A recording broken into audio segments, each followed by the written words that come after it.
bakundwa ubu turi ku iherezo ryo muri ubu butayu turimo. Mwifuza, nifuje ko tuganira noneho uyu munsi tugiye kuganira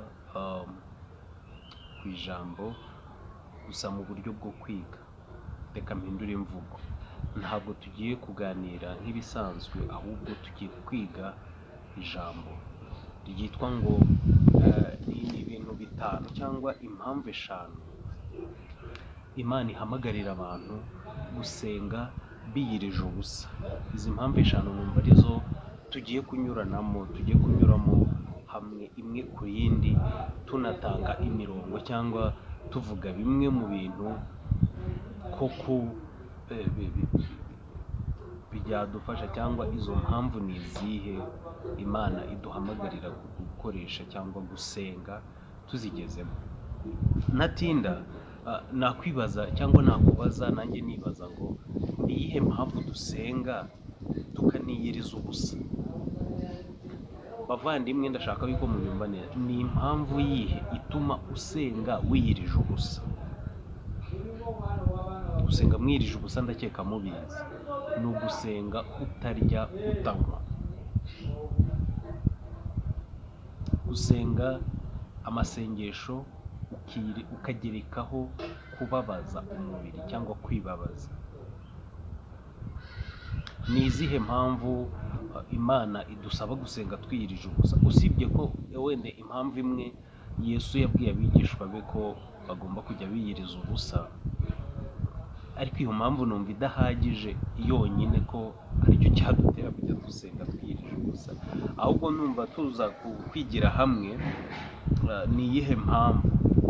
Hari ibintu byinshi, hari ibintu bigera muri bitatu bitera abantu kwiyiriza ubusa. Icya mbere ni icyo bita breakthrough cyangwa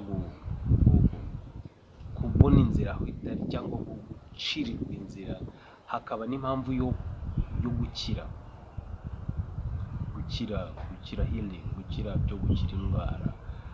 Hakazamo n'impamvu yo gukura mu buryo bw'umwuka, kugira ngo ukure spiritually, the spiritual growth.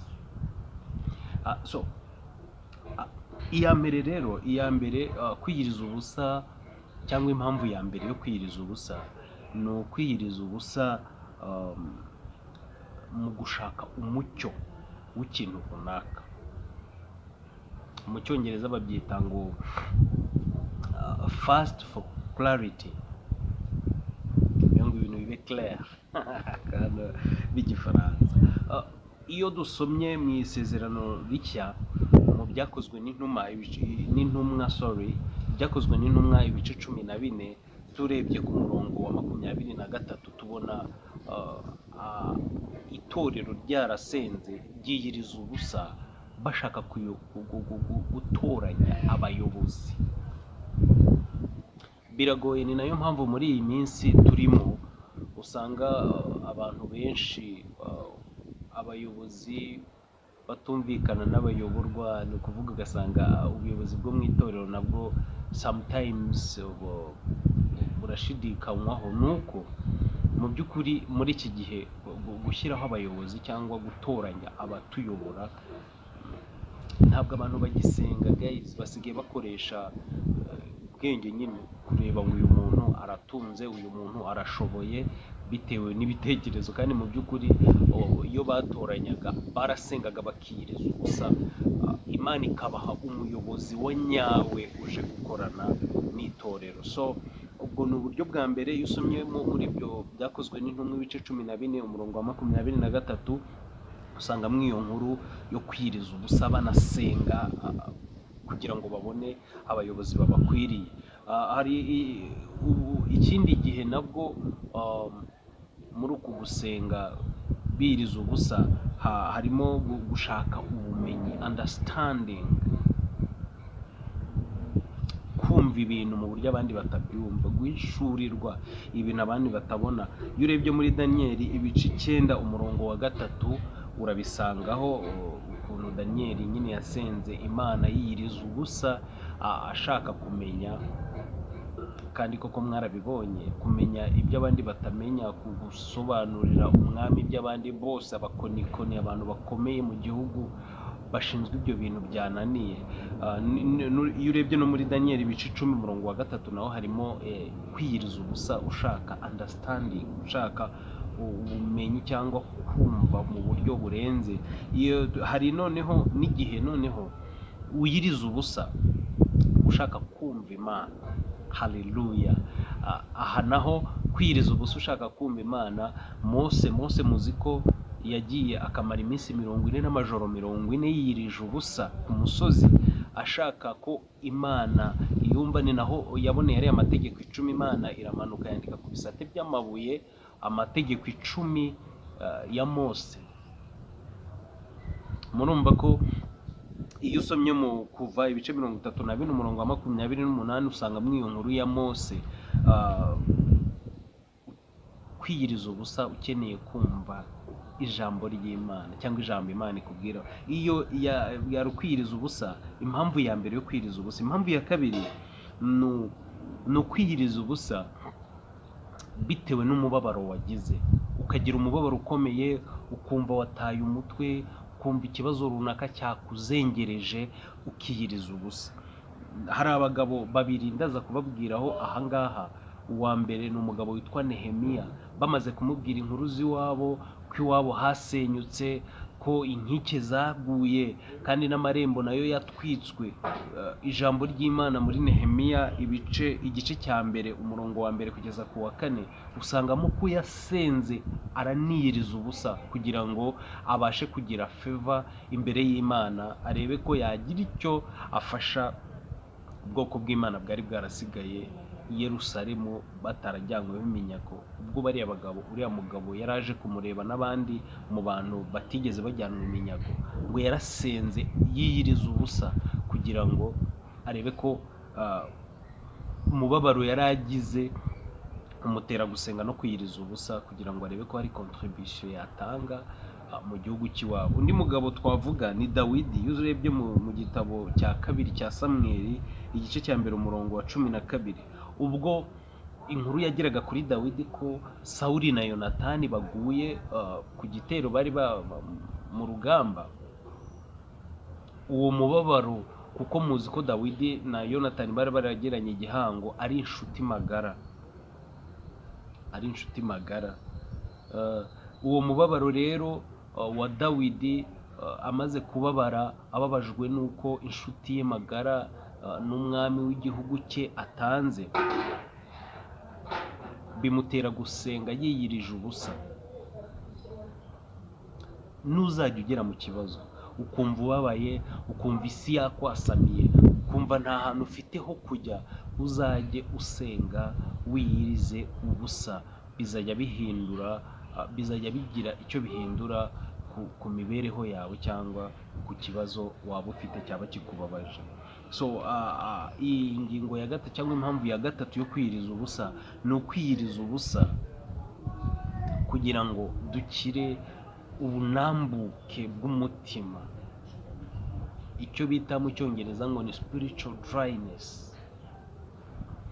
Mu by'ukuri mu isi turimo kunambuka cyangwa gukamuka, kugira ubutayu mu mutima bibaho.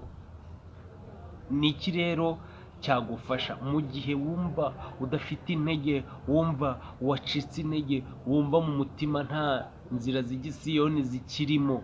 Mu bintu byagufasha ni ukwiyiriza ubusa. Reka turebe, iyo tuvuze gutyo tureba, hari nk'abantu kugira ngo bakore ministry cyangwa batangire gukora, ivuga nka Yesu nibuka mbere yuko akora icyo bita public ministry, kugira ngo atangire kuministeringa ku mugaragaro, abwiriza abantu, agire gute, adafite gukamuka cyangwa afite ibihe byiza, nuko yabanje gusenga yiyirije ubusa. Iyo turebye muri Matayo ibice 4 umurongo wa mbere kugeza kuri 11, iyo usomye aho ngaho usanga Yesu mbere yuko atangira ministeri ye nawe yarasenze yiyirije ubusa iminsi 40 n'amajoro 40. So ni ukuvuga iyo wumva rero ukamutse, iyo wumva uri umukozi w'Imana, minisiteri yawe ukumva ntabwo sinzi ukuntu ndi kubyumva nawe ko muri byo, ukumva ibihe byiza ntabyo uri kubitakaza bitewe n'iki, n'ibintu byinshi ukora, bitewe no gusengera abantu, bitewe no kuba uri bize muri minisitiri cyangwa mu bindi bintu, urategekwa cyangwa urasabwa gusenga kugira ngo ubwo bukamuke cyangwa ubwo bunambuke bw'umutima ubashe kuvaho, ubashe kugira gute, ubashe kugira bya bihe byiza. Hari n'ikindi kintu, kugira ngo itorero rya mbere buzuzwe umwuka wera, cyangwa reka tuvuge intumwa, kugira ngo abigishwa n'intumwa buzure umwuka wera, bamaze igihe nabo basenga biyirije ubusa, bikingiraniye ahantu, kandi finally umwuka wera yaje kumanuka. Iyo dusomye mu byakozwe n'intumwa ibice 14 umurongo wa 23, usanga bariyirije ubusa, barasenga, bamara iminsi basenga biyiriza ubusa kugira ngo umwuka wera amanuke. Umwuka wera yaje kwa gukamuka, kwa kunambuka ko mu mwuka kuvaho, ubundi ukuzura umwuka wera, ukumva ufite ibihe byiza, ukumva ufite ibintu wabwira abantu, ukumva buri munsi uko bukeye n'uko bwije hari ibintu bishya wumva wagenda ubwira abantu b'Imana. Ni uko nguko aho ngaho. Impamvu ya kane, nababwiye ngo turi kwiga guys, turi kwiga, kandi ndababwiza ukuri yuko izi mpamvu uzifite ukagendana nazo hari icyo byahindura mu kwiyiriza ubusa kwawe no gusenga. Impamvu ya kane ni ukwiyiriza ubusa kubw'uburinzi. Uburinzi buturinda ikibi icyo ari cyo cyose. Mu cyongereza bavuga ko ari fast for protection from evil. Kumva ko evil ni ibintu nyine biri satani, ibintu by'abadayimoni n'ibiki. Ni ukuvuga iyo ushaka ubwirinzi runaka urasabwa gusenga wiyiriza ubusa. Nibuka ari ijambo Yesu yabwiye abigishwa ubwo bamubwiraga ngo basenze ngo abadayimoni ntibabumvira. Yesu yarababwiye muri Matayo ibice 17 21 arababwira ngo uwo mudayimoni nta kindi kimwirukana usibye gusenga no kwiyiriza ubusa. Iyo ushaka ubwirinzi, iyo ushaka kwirukana imbaraga z'umwanzi, nta kindi bigusaba, biragusaba kwiyiriza ubusa kugira ngo ubashe kunesha, ubashe gutsinda izo mbaraga zose z'umwanzi. Kwiyiriza ubusa muri Ezira naho ibice 8 umurongo wa 21 kugeza kuri 23 hatubwira ko Imana yasabaga Abisirayeli ko bagaruka, ariko bakiyiriza ubusa, bagasenga biyiriza ubusa, bakaboroga, kugira ngo Imana ibashe kugira gute, kubagarukaho. Bari barayitaye, baragiye kure. Basabwa kwiyiriza, ni ukuvuga mu kwiyiriza ubusa biturinda izo mbaraga zose zaba zadutwaye, zatujyanye kure y'Imana. Iyo wirije ubusa hari impinduka ziba mu buzima bwawe.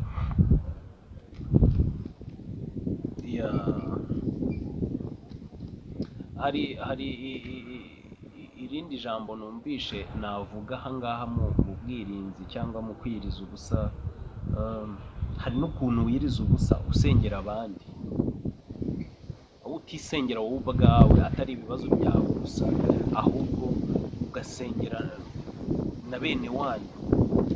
Muri Esiteri, ndakeka Esiteri murabyibuka, ubwo bari bagiye kwica Abayuda, Hamani yabagambaniye, Moridekayi yatumye kuri Esiteri. Esiteri yaravuze ngo mugende mumubwire ngo bakusanye Abayuda bose, tumara iminsi 3 tutarya tutanywa, kugira ngo turebe ko nabasha guhinguka imbere y'umwami. Ko icyo gihe kugera imbere y'umwami waricwaga udahamagawe. Whoever you are, uwo waba uri we wese, ntabwo wabaga wemewe kujya imbere y'umwami. So kugira ngo agire uburinzi, agire protection, barisenze biyiriza ubusa. Ni ukuvuga kwiyiriza ubusa biduha ubundi budahangarwa bwo guhangara ibintu bisa nkaho bikomeye. Tugiye kuganira ku kwiyiriza. Impamvu ya nyuma yo kwiyiriza ubusa ni impamvu yo gutsinda icyaha, to overcome sin. Iyi mpamvu yo gutsinda icyaha ni impamvu abantu benshi cyane muri iki gihe bamaze igihe batayiha agaciro, bitewe wenda n'uko babona barimakaje ibyaha. Ariko iyo wiyiriza ubusa, iyo ubona ibyaha byakugose, iyo ubona ufite wa mwuma wo mu mutima, mu by'ukuri uzanwa n'ibyaha ku ruhande rumwe, nubwo hari n'ibindi biwuzana, ariko intege nkeya zo kumva warumye, warakakaye mu mutima, n'ibyaha bizigiramo uruhare. So hari iyo dusomye mu gitabo cya mbere cy'abami, ibice 21 umurongo wa 25 kugera kuri 27, dusangamo ubwo Ahabu Imana yari itumye umuhanuzi kuvuga ko basenze ibigirwamana n'ibiki. Ahabu afata iya mbere, arashwanyaguza imyenda ye, yambara ibigunira, yiyiriza ubusa, arasenga yiyiriza ubusa. Imana itumaho Yesaya iramubwira ngo ntiwabonye ukuntu Ahabu yiyirije ubusa agaca bugufi imbere yanjye? Ibyo byago byose navuze ntabwo bizamugeraho. Haleluya! ni ukuvuga ngo iyo dusenze twiyirije ubusa,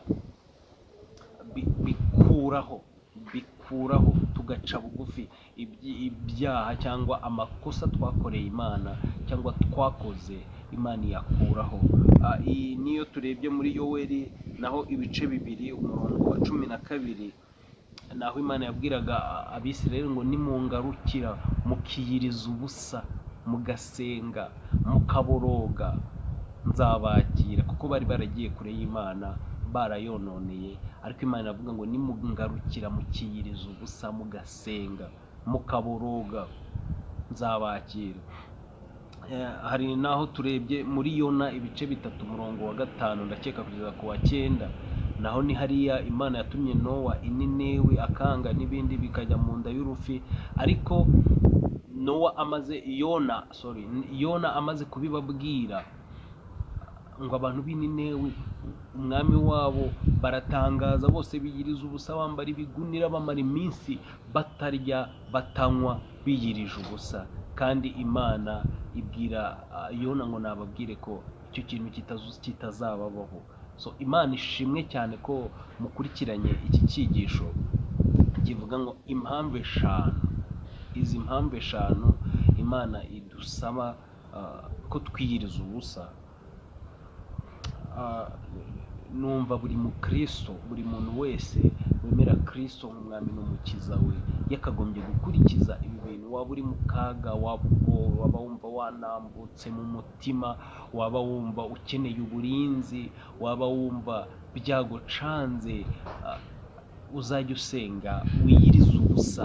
Hari impinduka zizajya ziba mu buzima bwawe, hari ibintu bidasanzwe bizajya biba mu buzima bwawe.